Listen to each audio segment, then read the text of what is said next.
안녕하세요. 림쌤의 10분 역사에 오신 걸 환영합니다. 저는 여러분의 역사 학습 가이드 림쌤입니다.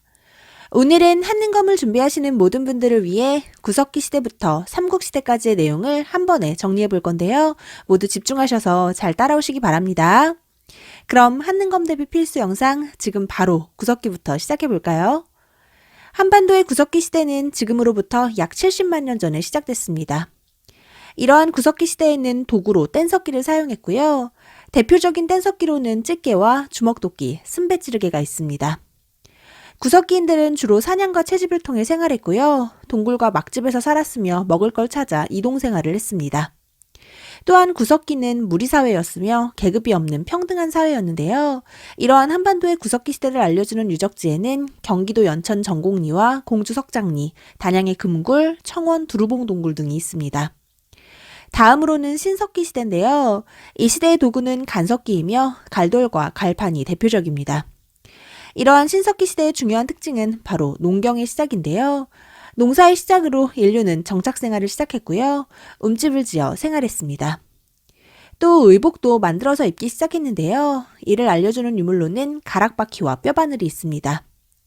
그리고 이 시기부터 그릇이 등장했는데요. 신석기 시대의 대표적인 토기로는 빗살무늬 토기와 이른민무늬 토기, 덧무늬 토기가 있습니다. 그리고 신석기 시대는 구석기와 마찬가지로 평등사회였으며 가족 단위로 모여 사는 씨족사회였습니다. 또 이때부터 종교가 등장하는데요. 애니미즘과 토테미즘, 샤머니즘 등이 있습니다. 이러한 신석기 시대의 대표적인 유적지로는 서울 암사동과 부산 동삼동, 봉산 치탐리, 양양 오산리, 제주 고산리가 있습니다. 다음으로는 청동기 시대인데요. 이 시대의 대표적인 유물로는 비파형 동검이 있고요. 제사도구로 쓰이던 청동방울이나 거친 무늬 거울 역시 청동기 시대의 유물입니다. 하지만 청동기 시대에도 청동은 구하기가 어려워 농사 등 일상생활에서는 간석기가 사용됐는데요. 반달돌칼이 대표적입니다. 그리고 보다 정교해진 도구의 사용으로 농업이 발달해 한반도 일부 지역에서는 벼농사가 시작됐는데요. 이에 농사를 짓기 좋은 구릉지대를 중심으로 촌락이 형성됐고요. 주거 역시 반지하 형태의 움집에서 벗어나 지상가옥화가 이루어졌습니다. 한편 토기로는 민무늬 토기와 미송식 토기를 사용했는데요. 이러한 청동기 시대의 가장 큰 특징은 무엇보다 계급의 출현입니다. 이처럼 계급이 출현하면서 군장국가 형태가 나타나기 시작했는데요. 이때 등장한 우리나라 최초의 국가가 바로 고조선입니다. 이처럼 청동기 시대에는 지배자가 있었는데요. 이를 알려주는 유물로는 고인돌이 있습니다. 다음으로는 철기 시대인데요. 철기 시대에는 철제무기는 물론 철제농기구를 사용하기 시작했고요. 이로 인해 농업이 더욱 발달하고 철제무기로 인한 정복전쟁 역시 활발하게 일어나며 여러 연맹왕국들이 등장했습니다. 하지만 그래도 여전히 청동기는 사용됐는데요. 이러한 청동기로는 잔무늬 거울과 세용동검이 있습니다. 특히 이 세용동검은 한반도의 독자적인 청동기 문화를 알려주는 유물이니까요. 잘 기억해 두시고요. 이러한 동검을 만들 때 일종의 틀인 거푸집을 사용했으며 거푸집은 청동기 시대부터 사용했다는 것도 알아두시면 좋겠죠? 또 중국 화폐인 명도전이나 발량전, 오수전, 붓 등이 한반도에서 출토됐는데요. 이를 통해 중국과의 교류 역시 유추할 수 있습니다. 한편 철기시대의 무덤 양식으로는 널무덤과 동무덤이 있다는 것도 기억해 두세요. 이렇게 구석기 시대부터 철기 시대까지 간단히 살펴봤는데요. 다음으로는 우리나라 최초의 국가 고조선에 대해 알아볼까요? 고조선의 건국 신화인 단군 신화의 내용을 살펴보면 고조선이 건국된 시기가 농경사회였으며 계급사회라는 걸 알 수 있고요. 하늘에서 내려온 환인과 웅녀가 결혼하여 단군 왕검을 낳았다는 이야기에서 선민사상과 토테미즘, 부족 간의 통합을 유추할 수 있습니다. 또 단군 왕검이라는 단어를 통해 이 시대가 재정일치 사회였다는 것까지 알 수 있었죠? 이렇게 건국된 고조선은 랴오닝을 중심으로 한반도 북부까지 영역이 확대되는데요. 고조선의 세력 범위를 알려주는 유물에는 비파형 동검과 탁자식 고인돌이 있습니다. 이러한 고조선은 나름 시스템을 갖추고 있는 국가였는데요. 부왕이나 준왕 등 강력한 왕이 등장해 왕위를 세습하기도 했고요. 왕의 세력을 뒷받침해주는 상, 대부, 장군 등의 관직이 존재했으며 팔조법이라는 강력한 법도 있었습니다. 이러한 고조선은 다시 단군조선과 위만조선으로 나눌 수 있는데요. 2세기 초 연에서 내려온 위만이 준왕을 몰아내고 왕위에 오르며 위만조선이 시작됐습니다. 위만은 진번과 임둔을 복속시키고 중국의 한과 한반도 남쪽의 진을 연결하는 중개무역으로 크게 성장합니다. 하지만 결국 고조선은 한에 의해 멸망하는데요. 한의 침략으로 고조선의 수도였던 왕검성이 무너지면서 고조선은 멸망하고요. 이때 고조선의 마지막 왕은 우거왕이었습니다. 이렇게 고조선이 멸망한 이후 한은 고조선의 일부 지역에 4개의 군과 현을 설치하는데요. 이때 설치된 대표적인 한의 군이 바로 랑랑군입니다. 하지만 랑랑군을 제외한 나머지 한의 군현은 토착민의 격렬한 저항에 얼마 지나지 않아 폐지되고요. 고조선이 멸망한 자리 새로운 나라들이 생기기 시작합니다. 이때 생긴 철기시대의 여러 나라는 지도에서 보시는 것처럼 위에서부터 순서대로 부여, 고구려, 옥저, 동해, 사만이고요. 이 마한, 진한, 변한을 합쳐서 사만이라고 합니다. 이때 나라들은 왕의 유무에 따라 구분할 수 있는데요. 이 5개의 나라 중 부여와 고구려에만 왕이 있고요. 나머지는 군장이 다스리는 사회였습니다. 이 중 숭화강 유역에서 발달한 부여는 왕을 중심으로 마가, 우가, 저가, 구가 4개의 가들이 모여있는 오부족 연맹체의 모습을 띠고 있고요. 이때 각 가들이 다스리는 지역을 사출도라고 합니다. 이러한 부여의 제천 행사로는 영고가 있고요. 순장이라는 풍습도 있었습니다.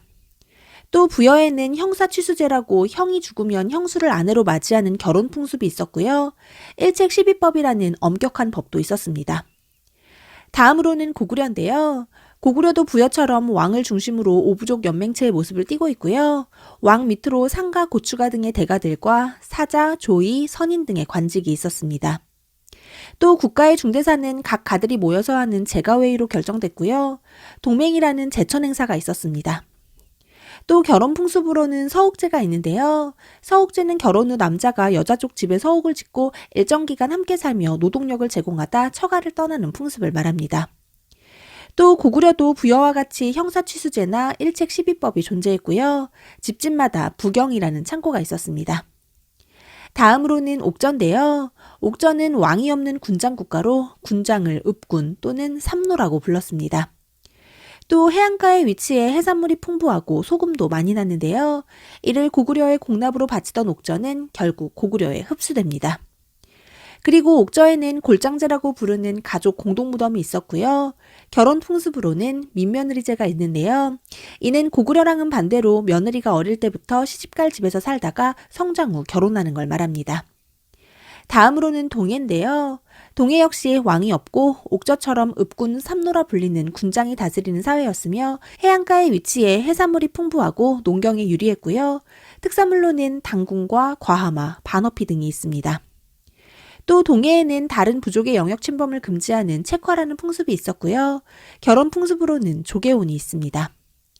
그리고 제천 행사로는 무천이 있고요. 철자형, 여자형 집터가 남아 있습니다. 다음으로는 사만입니다. 사만은 마한, 진한, 변한을 합쳐서 사만이라고 하는데요.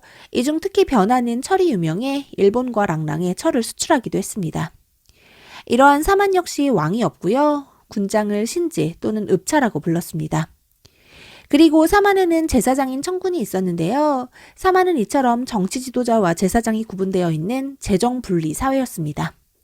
특히 이 청군이 제사를 주관하는 소도는 군장의 권한이 미치지 못하는 신성구역이었는데요. 이처럼 청군도 군장 못지않게 막강한 권한이 있었습니다. 이러한 사만은 한반도 남쪽에 위치해 벼농사가 발달했고 두레라는 풍습도 있었으며 제천 행사는 1년에 2번 5월과 10월에 지냈습니다. 이렇게 부여부터 사만까지 철기시대의 여러 나라들을 살펴봤는데요. 다음으로 삼국시대에 대해 알아볼까요? 먼저 고구려입니다. 고구려는 기원전 37년 부여의 유이민인 주몽이 졸본에서 건국했고요. 이 주몽을 동명왕 혹은 동명성왕이라고 부릅니다. 그리고 유리왕 때 도읍지를 졸본에서 국내성으로 천도하고요. 1세기 태조왕 때는 옥저를 정복하고 왕위 세습을 확립해 이때부터 계루부의 고씨가 왕위를 독점 세습합니다. 이러한 왕위 세습은 고국천왕 때 형제상속에서 부자상속으로 바뀌고요. 부족적 성격의 오부 역시 행정적 성격의 오부로 개편되는데요. 이를 통해 고구려의 왕권은 더욱 강화됩니다. 한편 고국천왕은 을파소의 건의를 받아들여 구율제도로 진대법을 실시했는데요. 이처럼 고구려는 가장 먼저 고대국가의 기틀을 마련했지만 중국과 맞닿아 있어 성장에 어려움을 겪습니다. 특히 3세기 동천왕 때 중국의 위가 고구려를 침입하여 위기가 찾아오는데요. 4세기 초 미천왕은 이를 잘 극복합니다. 이러한 미천왕은 한해 9년이었던 랑랑군을 축출하고 요동으로 진출하기도 했습니다. 하지만 4세기 중반 고국원왕 때는 그야말로 고구려의 순환시대인데요. 먼저 전현의 침입이 있었고요. 이후 백제 근초고왕의 공격으로 고국원왕이 사망하며 고구려는 국가 최대의 위기를 맞게 됩니다. 하지만 이러한 위기를 극복하고 고구려의 중앙집권 체제를 확립한 왕이 있죠. 바로 소수림왕인데요. 소수림왕의 업적 3가지, 불교 수용, 율령 반포, 태학 설립은 너무 중요합니다. 그리고 이렇게 잘 닦여진 판 위에 정복군주의 대명사인 광개토태왕이 등판하는데요. 광개토태왕은 남으로는 한강 이북을 차지하고 북으로는 요동 지역과 만주 일대를 장악했습니다.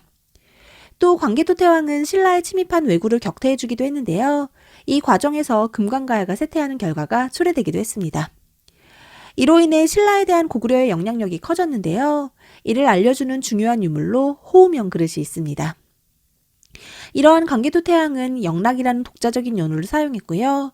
그의 업적을 기리기 위한 광개토대왕 능비가 남아있습니다. 그리고 광개토태왕 뒤를 이은 장수왕이 고구려의 최전성기를 누리는데요. 5세기 고구려의 전성기의 모습 지도로 만나보시죠. 이렇게 넓은 영토를 확보하고 전성기를 누렸던 장수왕은 뛰어난 외교 정책으로 중국과의 관계를 평탄하게 유지하고 남으로 눈을 돌려 남하 정책을 추진하는데요.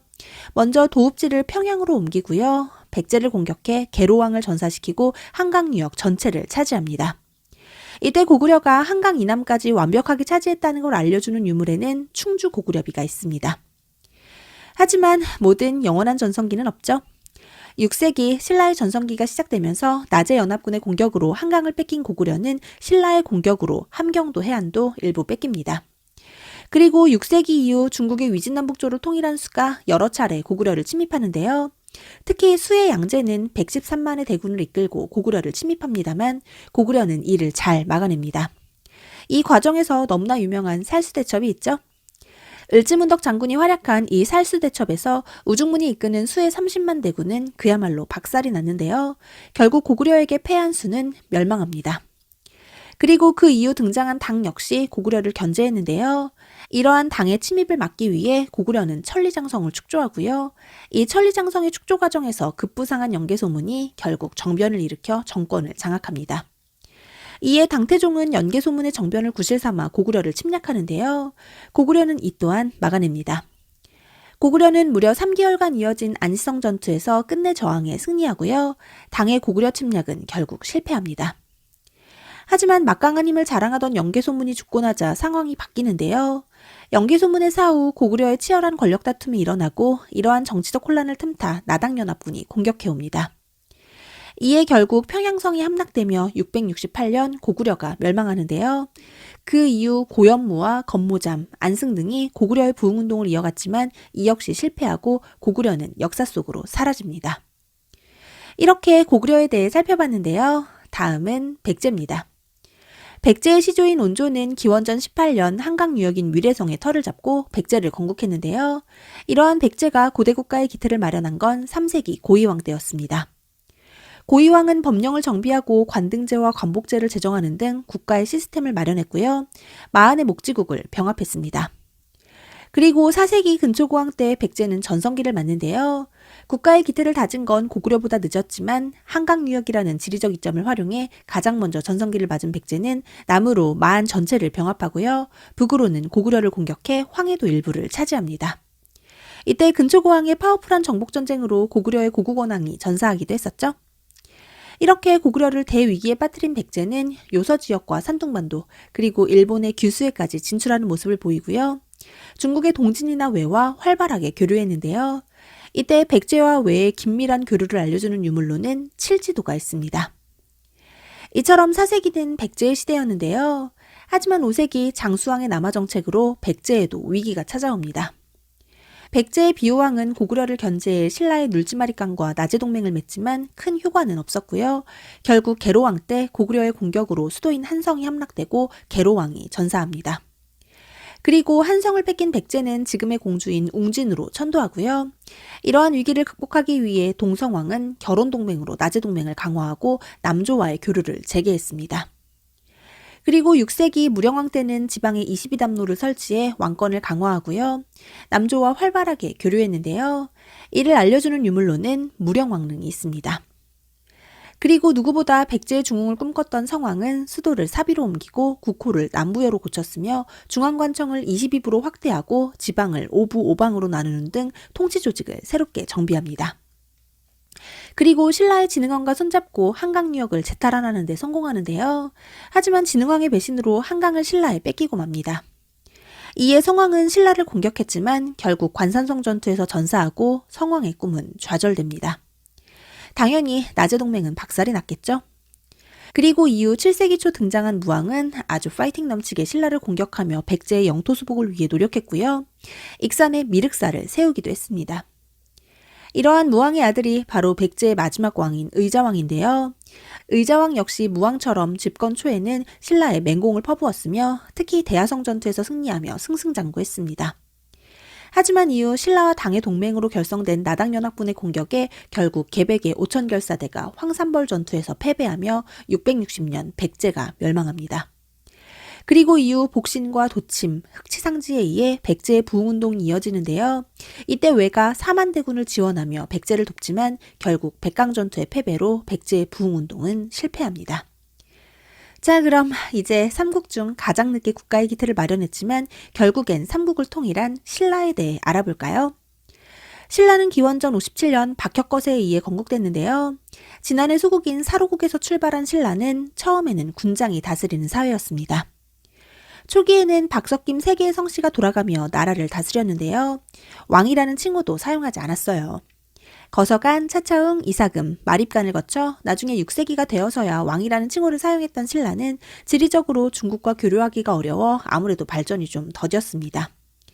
이러한 신라가 국가의 형태를 갖추기 시작한 건 4세기 내물마립간 때였는데요. 이때부터 김씨의 왕위 세습이 시작되고요. 군장의 칭호도 마립간으로 바꿔 왕권을 강화합니다. 또 내물마립간은 고구려의 도움으로 신라에 침입한 왜구를 격퇴했는데요.